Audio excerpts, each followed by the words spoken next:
Hi viewers, நம்ம இன்னைக்கு மைசூர் ரசம் எப்படி வைக்கிறதுன்னு பார்க்கலாம். இது நார்மலான ரசம் மாதிரி இருக்காது. நம்ம வறுத்து அரைச்சி வைக்கிறதுனால ஒரு டிஃப்ரெண்ட்டான டேஸ்ட்டில் இருக்கும். இப்போ இதுக்கு தேவையான பொருட்கள் என்னென்னு பார்க்கலாம். 2 தக்காளி எடுத்து பொடி பொடியாக கட் பண்ணி வச்சுக்கோங்க. 3 டீஸ்பூன் துவரம்பருப்பு எடுத்து நல்லா வேக வச்சுட்டு மசிச்சு எடுத்து வச்சுக்கோங்க.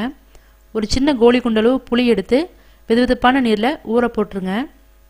2 டீஸ்பூன் கடலைப்பருப்பு, 2 டீஸ்பூன் வர கொத்தமல்லி, 2 வரமிளகா, 1/2 டீஸ்பூன் மிளகு, 1 பிஞ்ச் மஞ்சள்தூள், 1 பிஞ்ச் பெருங்காயத்தூள், தாளிக்கிறதுக்கு 1 டீஸ்பூன் கடுகு, 1 டீஸ்பூன் சீரகம், கருவேப்பிலை, 1 டீஸ்பூன் தேங்காய், 1 டீஸ்பூன் நெய், உப்பு தேவையான அளவு, கொத்தமல்லி இலை.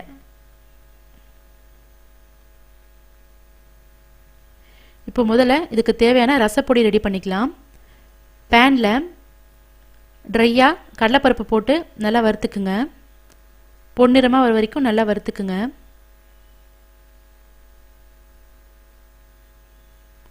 அடுத்ததாக அது கூடவே வர கொத்தமல்லி போட்டு நல்லா வறுத்துக்குங்க.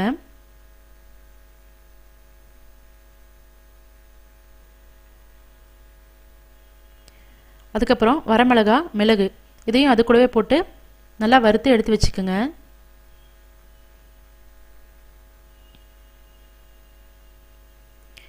இப்போது அதுலேயே 1 டீஸ்பூன் தேங்காய் போட்டு லைட்டாக சூடாகிற வரைக்கும் நல்லா வறுத்துட்டு எடுத்து வச்சுக்கோங்க.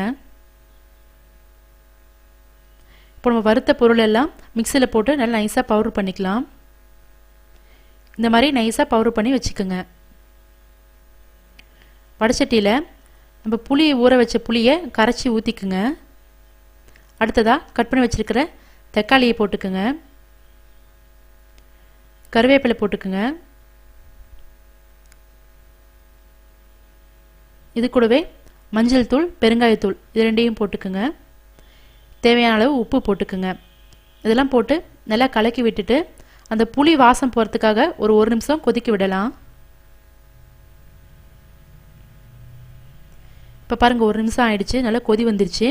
இப்போ இதில் நம்ம ரெடி பண்ணி வச்சுருக்கிற ரசப்பொடியை போட்டுக்கலாம். நல்லா மிக்ஸ் பண்ணிவிட்டு இப்போ இதிலேயே நம்ம வேக வச்சுருக்கிற துவரம்பருப்பை ஊற்றிக்கலாம். ஊற்றிட்டு ஒரு 2 டம்ளர் தண்ணி ஊற்றி நல்லா வேக விடுங்க. ஒரு 2 நிமிஷம் நல்லா கொதிக்க விடுங்க.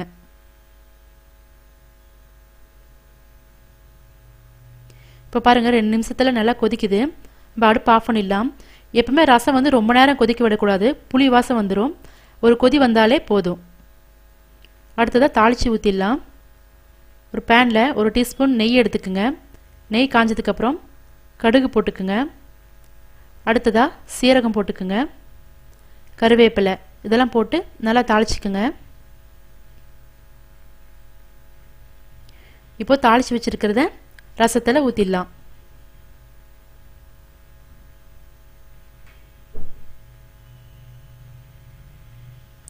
ஃபைனலாக கொத்தமல்லி தழை தூவி இறக்கிடுங்க.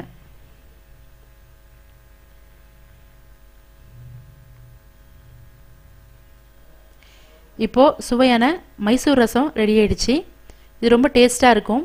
நீங்களும் உங்கள் வீட்டில் செஞ்சு பாருங்கள். உங்கள் கமெண்ட்ஸ், ஃபீட்பேக்ஸை சொல்லுங்கள்.